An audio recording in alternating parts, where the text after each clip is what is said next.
हात बसाना आणि काम दिसाना. रात्रंदिवस हे शेतात कष्ट केलं तरी रुपयाला रुपया लागाना आणि कुठं जाता ते कळना. तेल आहे तर मीठ नाही, मीठ आहे तर पीठ नाही, पीठ आहे तर गोड तेल नाही.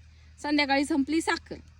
दिवसभर शेतात कष्ट करावं, संध्याकाळी शांत घरी जावं. तर पोरांनी तिकून यावं, परीक्षा आली आहे, फी भरायची. ज्याने त्याने उठाव ते शेतकऱ्याच्याच मागं लागावं. पक्क सुड घ्यायचं चालवलंय शेतकऱ्याचं.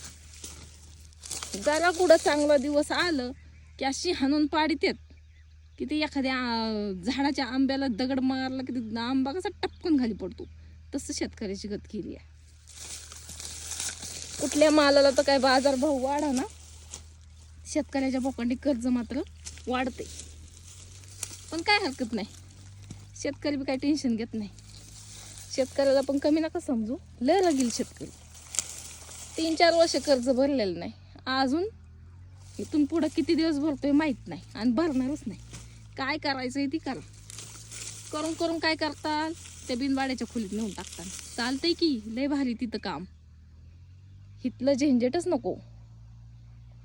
शेतात 2 लाख रुपये घालावलं त्याचं टेन्शन नको, उद्या मालाचं पैसे नाही झालं त्याचं टेन्शन नको. इथं 3 टाइम जे खातोय ना, तिथं एकच टाइम मिळेल ना बेसन भाकर तरी चालेल. सगळ्यात बेस्ट, अजिबात कुठलं टेन्शन नाही. मला तर तेच भारी वाटते. तुम्हाला काय वाटते? जय जवान जय किसान. चला.